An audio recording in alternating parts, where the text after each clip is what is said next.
वक्त मैं मौजूद हूँ उत्तराखंड के जौलीग्रांट पे। यहाँ खड़े होने की वजह भी हम आपको बता दें। ठीक पीछे हमारे देखिए ये एयरपोर्ट है यहाँ का, और यही वो एयरपोर्ट है जहाँ पर आज सुबह से ही वायुसेना के आर्मी के हेलीकॉप्टर्स आते गए और अपने साथ जो लोग बचाकर लाए गए हैं उनको यहाँ पर उतारते गए। लेकिन जो बचकर लोग आए उन आने वालों की संख्या बहुत कम थी, और साथ ही साथ आसमान से एक बार फिर मुसीबत के संकेत आ रहे हैं। मेरा छाता देखकर आप समझ गए होंगे यहाँ तेज बरसात होने का पूरा अंदेशा है। बूंदाबांदी शुरू हो सकती है, किसी भी वक्त बारिश तेज हो सकती है, क्योंकि काले घने बादल इस वक्त पूरे आसमान में नजर आ रहे हैं। पानी पहले से ही ऊपर चढ़ा हुआ है। ऐसे में अगर दोबारा बारिश होती है तो फिर कितनी दिक्कत होगी इसका अंदाजा आप लगा सकते हैं, क्योंकि पानी का कहर, 48 घंटे की बरसात का कहर जो हमने केदारनाथ में देखा था, उसे देखकर आज भी अभी भी रोंगटे खड़े हो रहे हैं। कुछ नहीं बचा वहां पर। तांडव जो शुरू हुआ वो भगवान के आंगन से शुरू हुआ, और सिर्फ केदारनाथ है, बाकी सब अनाथ है ऐसा लग रहा है। आसपास हजारों लोग फंसे हुए हैं, उन्हें नीचे लाने वाला कोई नहीं है, और अभी भी बहुत सारे लोगों को ये नहीं मालूम है कि उनके घर वाले, उनके अपने, उनके परिजन घर वापस आएंगे भी या नहीं।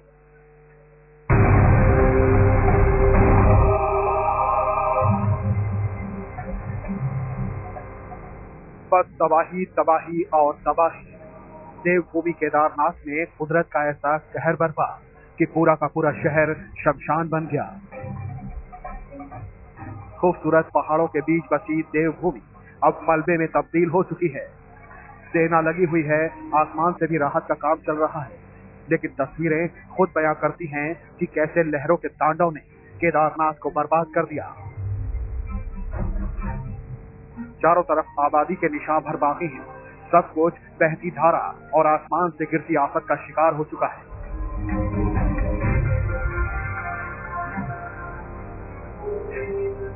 वहाँ तो सारी दिखते हैं, वो खाने पीने कुछ भी कहीं भी अरेंजमेंट नहीं है, ना कोई ठहरने का है, और हेलीपैड पे सुबह 7 बजे नवासी बैठे हैं, कोई भी किसी सरकार का कोई अरेंजमेंट नहीं है। कहीं भी गाड़ी निकलने का कोई मतलब नहीं है। लोग जो निकल भी रहे हैं, कोई नहीं पानी के अंदर निकल रहा है, कोई पेड़ के ऊपर निकल रहा है, इस पर निकला जा रहा है।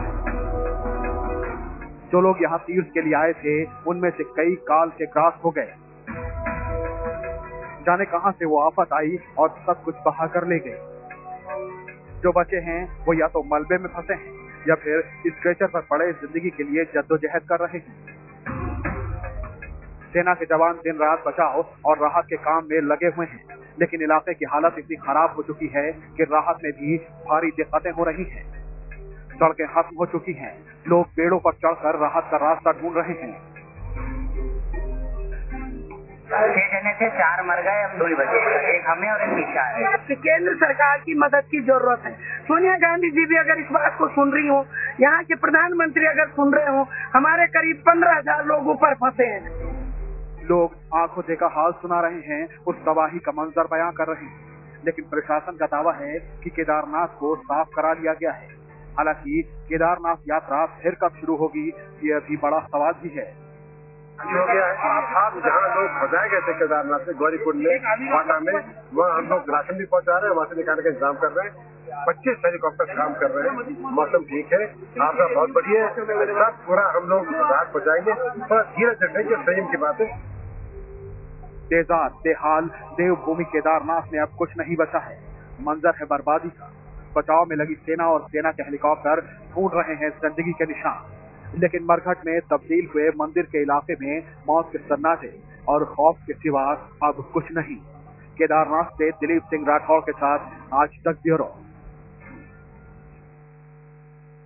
जौलीग्रांट के जिस हवाई अड्डे पे मैं खड़ी हूँ, इसी हवाई अड्डे पे आज दोपहर में प्रधानमंत्री आए, सोनिया गांधी आई, और दोनों ने यहीं से चॉपर में उड़ान भरी, हवाई जायजा लिया, हवाई यात्रा करके जायजा लिया, ये देखने की कोशिश की कि उत्तराखंड में पानी और बहुत ज्यादा पानी ने किस तरह की तबाही मचाई। और उसके बाद जो मंजर उन्हें नजर आया, शायद उन दोनों का भी दिल दहल गया था, क्योंकि जहां जहां हेलीकॉप्टर उड़ता गया वहां वहां तस्वीरें सिर्फ और सिर्फ तबाही की नजर आ रही थी।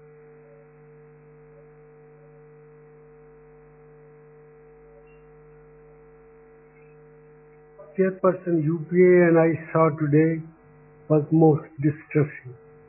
While the most recent estimates put the death toll at 102, it is feared that loss of lives could eventually be much higher. So far, More than 10,000 people have been rescued and are being provided food, clothing and shelter. Many persons still remain stranded. The maximum damage has been in Kedarnath and its vicinity.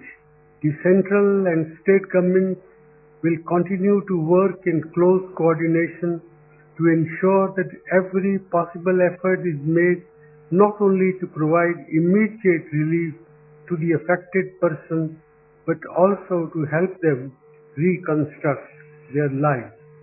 Ex gratia assistance of rupees 2 lakh each to the families of those who have lost their lives and rupees 50,000 each to those who have been injured will be provided from the Prime Minister's National Relief Fund. 48 घंटे में 88 साल का record टूटा। इतना पानी आया हर नदी में, गंगा की तमाम सहायक नदियों में कि पानी ने उफन कर जबरदस्त तबाही मचाई। 1.5 दिन के लिए जब बरसात रुकी, पानी नीचे गया, तब तबाही के निशान सामने आने शुरू हुए। लेकिन दिक्कत यह है कि आप देख सकते हैं फिर से बरसात शुरू हो चुकी है और पिछले 15 मिनट से इस बरसात की तीव्रता बढ़ी ही है। अगर ये बरसात रात भर भी रह गई तो फिर इन जगहों पर क्या हाल होगा, क्या मंजर होगा, आप खुद अंदाजा लगा सकते हैं। बर्बाद हुआ पिथौरागढ़, काली नदी बन गई काल, बेहाल हुआ देवप्रयाग, रुद्रप्रयाग में फैली आफत, उत्तरकाशी में मचा कोहराम।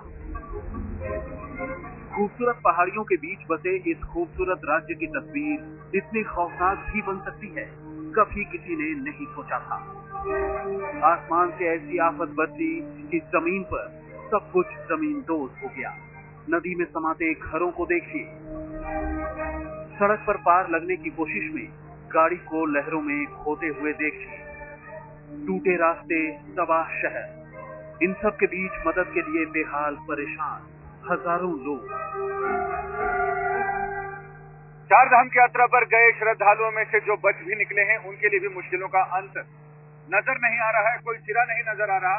ये कलियासौड़ से शेरबगड़ के बीच यहाँ जो पहाड़ गिरे हैं, 2 दिन से यहाँ दशा ऐसी ही है। जो सड़क कट गई है उसकी हालत खराब है। अलकनंदा के तेवर थोड़े ढीले जरूर हुए हैं लेकिन सामान्य नहीं हुए हैं।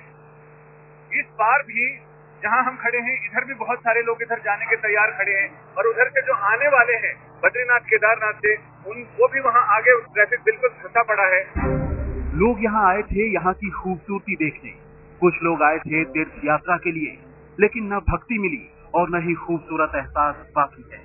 कई लोग मौत के उस शिकंजे में फंस गए और जो लोग बचे उस मंजर को याद कर सहम जाते हैं। जो भी मकान है वो सब भ्रष्ट हो गए, बिल्कुल मतलब खत्म हो गए। और जो मंदिर के पीछे जो बड़ा एक पत्थर आ गया था, इसी हिसाब से पानी दोनों तरफ डिवाइड हो गया। इसलिए ये जो आदमी हम जो रुके थे उसमें 4-5 मकान सलामत रह गए। बारिश से पहले भूकंप देखा है हम सुबह में। हाँ, ऊपर वाला हम सब नीचे उतर गए। बाद में सब बाजू में पानी आ गया। टिहरी से लेकर यमुनोत्री तक सबका बुरा हाल है। देहरादून से लेकर हरिद्वार तक के अस्पताल मरीजों से भरे पड़े हैं। राहत के काम में भी भारी दिक्कत हो रही है।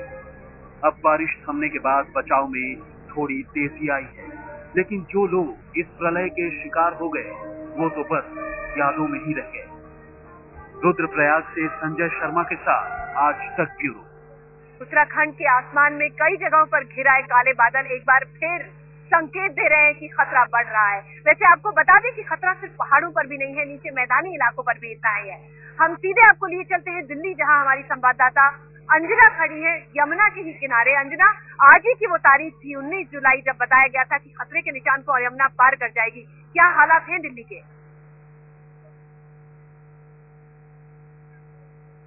खतरे के निशान को पार कर चुकी है यमुना ऋतुल, और हम बीच यमुना में इस वक्त मौजूद है। यमुना की लहरों पर ही हम मौजूद हैं और अपने दर्शकों को दिखा रहे हैं लगातार किस तरह से 207 से ऊपर 207.12 ये 207.12 मीटर का आंकड़ा ऋतुल 2010 में एक बार यमुना छुई थी और उससे पहले 1978 में 207.49 का आंकड़ा। माना यह जा रहा है कि आज की रात कयामत की रात हो सकती है और 35 साल पुराना रिकॉर्ड टूट सकता है। उफान पर है इस वक्त यमुना की लहरें और नदी नहीं समुद्र की तरह तस्वीर पीछे दिखाई दे रही है। आसपास के कई सारी ऐसी जगह है जिसमें मुनासिर शामिल है, जिसमें यमुना बाजार शामिल है, जिसमें यमुना उफान पर आ सकती है। दूसरी तरफ यहाँ अगर हम उत्तराखंड की बात करें तो कई नदियों के उफान ने और बरसात के तांडव ने मिलकर जो कहर बरपाया, उसके बाद कई लोग ऐसे हैं जो अपने घरों तक नहीं पहुंच पाए हैं। बहुत सारे लोग अभी भी पहाड़ों पर फंसे हुए हैं।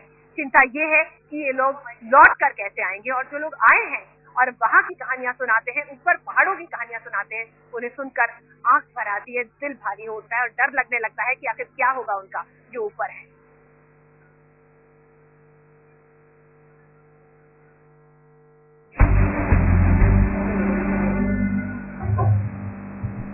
उत्तराखंड में पिछले 3 दिनों से मची तबाही का दर्द अब जगह जगह से रिस रिस कर निकल रहा है। इस नौजवान के दर्द की कल्पना कीजिए। इनके माता पिता बद्रीनाथ यात्रा पर गए थे। विनाश लीला के बीच ही इनके पिता दिल का दौरा पड़ने से चल बसे। अकेली रह गई माँ दर्द और दहशत का सामना कर रही है और बेटा देहरादून में गिड़गिड़ा रहा है कि कोई इन्हें पिता के शव तक तो पहुँचा दे। मेरे फादर की डेथ हो गई बद्रीनाथ में, 36 घंटे से ज्यादा हो चुके और कुछ नहीं हो पा रहा। न जाने की व्यवस्था हो रही थी, न आने की, न हमें डेड बॉडी मिल पा रही है। मम्मी वहाँ पे अकेली परेशान है, सड़क पे खड़ी है। इस वक्त हम देहरादून के हिमालयन हॉस्पिटल में हैं। यहाँ पर उन लोगों को लाके रखा जा रहा है जिन्हें ऊपर जो बद्रीनाथ केदारनाथ से जिन्हें रेस्क्यू किया गया है, उन लोगों को यहाँ पे लाके एडमिट किया जा रहा है। यहाँ पर उनका इलाज किया जा रहा है। इन्हीं में से कई लोग ऐसे भी हैं जो गए तो थे परिवार समेत, लेकिन वापस लौटे आधे अधूरे। किसी के बच्चे लापता हैं तो कोई अपने पिता को खो बैठा है। उन्हीं में से है राजस्थान का ये बच्चा। पापा कहाँ पर है? ऊपर ही है। ऊपर फंसे हुए। हाँ। बात हुई है कोई पापा से? नहीं, पापा ऑफ हो गए। कैसे? ऊपर कोई फैसिलिटी नहीं थी। सास ऊपर ज्यादा ऊपर गए थे तो सास की प्रॉब्लम हो गई थी, इसलिए। दुकान में रखने से दुकान के पास में बच्चा लोग गिर गया था। अभी 2 बच्चा हम लोग को जो लोग बाल्टी में भेजा, उन लोग दिखता नहीं करके हम लोग को आगे निकल गए। रास्ता में खड़ा रहने के लिए रास्ता ठीक नहीं है, रास्ता टूट जा रहा है। इसलिए हम लोग को, मेरे बीवी को, मेरे साला को, मेरे बहन को, हम रास्ता देख कर आएगा करके पहाड़ी के ऊपर से हम देख के घूम घूम के आए। 4 दिन हुआ।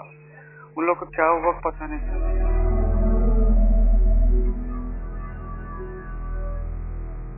कानपुर से सेठी परिवार के 7 लोग केदारनाथ गए थे। तबाही के बाद उनका कुछ पता नहीं चल पा रहा है। घर के लोग उनकी तलाश में मारे मारे फिर रहे हैं। सैटरडे को 11:30 पे हमारी लास्ट बात हुई थी और उसके बाद हमारे तब से कोई कांटेक्ट नहीं हो पाया और हम कंटिन्यूसली रुद्रप्रयाग के डीएम से भी टच में हैं और जितने और भी एडमिनिस्ट्रेशन में ऑफिसर्स हैं उनसे भी टच में हैं। और अब हम यहाँ पे फाइनली इधर आए हैं एयरपोर्ट पे, लाइक जो हेलीकॉप्टर से उतरे, हमने उन लोगों को अपने फैमिली के फोटोग्राफ्स दिखाए हैं। सबसे ज्यादा तबाही केदारनाथ में हुई है। हमारे साथ दिल्ली की एक फैमिली मौजूद है जिनके माता पिता केदारनाथ गए थे 8 तारीख को और बाकायदा इस फैमिली की लास्ट रविवार को जो है बात हुई थी परिवार से, लेकिन अभी तक कोई संपर्क नहीं हो पा रहा है। हम अपनी तरफ से खूब कोशिश कर रहे हैं कांटेक्ट करने की, लेकिन कुछ नहीं हो पा रहा। इतवार को शाम को उनसे मेरी बात हुई, जब उनसे ये बात हुई कि अभी केदारनाथ जी में हम रुके हुए हैं ऊपर भवन पे और यहाँ पे बारिश बहुत हो रही है, अभी यहाँ से निकलने की सुविधा नहीं है। जब यहाँ से निकलने की सुविधा होगी हम जब यहाँ से जाएंगे। जहाँ चलने के लिए सड़कें नहीं, भूख मिटाने के लिए खाना नहीं, प्यास बुझाने के लिए पानी नहीं, वहाँ अब सबसे बड़ी चुनौती यही है कि मुश्किल में फंसे लोगों तक पहुँचा जाए। क्या पता अफरा तफरी के बीच भी कुछ लोग किसी तरह जिंदा बची हों। देहरादून से हिमांशु मिश्र और दिल्ली से चिराग कोठी के साथ आज तक ब्यूरो।